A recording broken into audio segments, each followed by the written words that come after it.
Death versus spiritual liberation. Question. It is said that true death is far more difficult than physical death. Why so? What exactly is true death? What is liberation? How different is spiritual liberation from death? When is individual said to be truly born? When does the true birth of the individual happen? When does self-consciousness, or I, or ego, emanate? When can one attain true poise? What is true immortality? How does mind function before and after realization? Answer.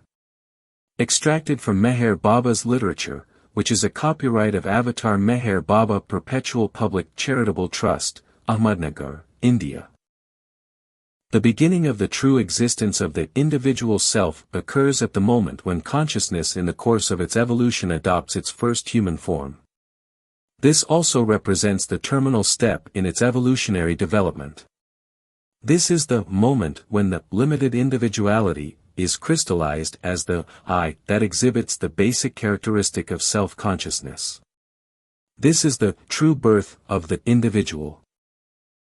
The true death of the individual occurs at that moment when he transcends his limited individuality or separative consciousness by being taken up in the truth consciousness of the unlimited and undivided being of God.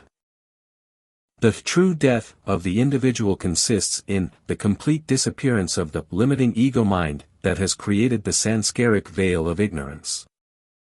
True death is a far more difficult process than physical death, but when it occurs through the grace of the Master it takes no longer than the twinkling of an eye.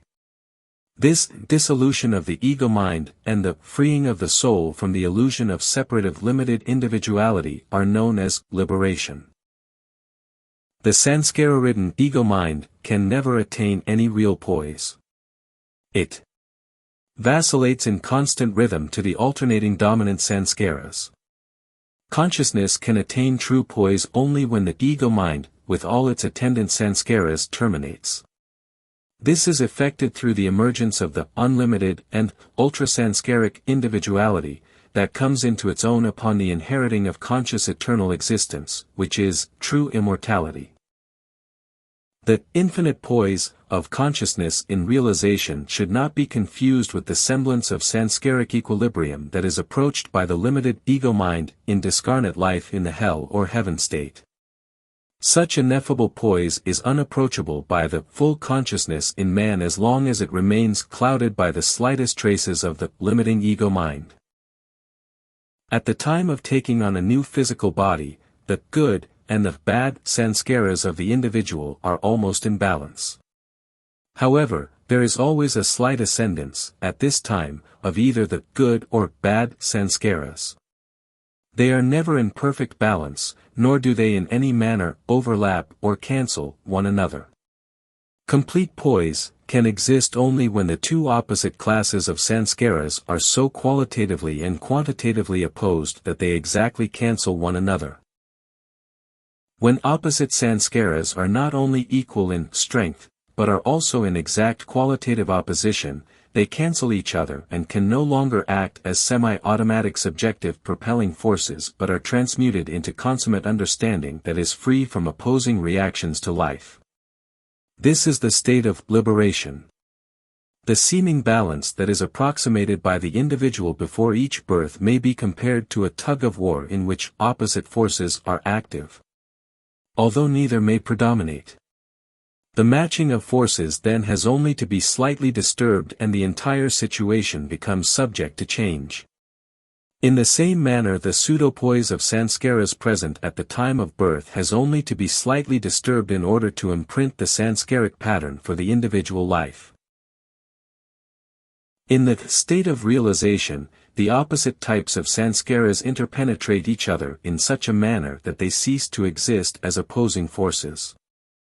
The resultant is not a state of sanskaric tension but a state of complete internal neutralization in which the sanskaras has ceased to exist as propulsive elements. This is not a mere state of exact mathematical equalization of opposites, but a state beyond the opposites, that is, of true poise, rooted in unbroken consciousness of infinite unity. 4. During the entire long period preceding realization, the mind acts in each single circumstance according to the dictates of the preponderant sanskaras. As in a tug-of-war, there is movement in the direction of the greater pull, but that motion represents only a small proportion of the total energy spent, for most of it was used up in the opposition of forces. In realization, there is an entire disappearance or cancellation of the sanskaras such as would occur in a tug-of-war when the opposing parties finished the game and stopped pulling in opposite directions. 5. On the other hand, in near equalization of sanskaric tension, there is only a temporary arrest of express activity. Then when some new or outside factor upsets this equilibrium, reactions occur which show that the situation had been quiet not because of lack of propelling forces, but rather because they had temporarily cancelled one another.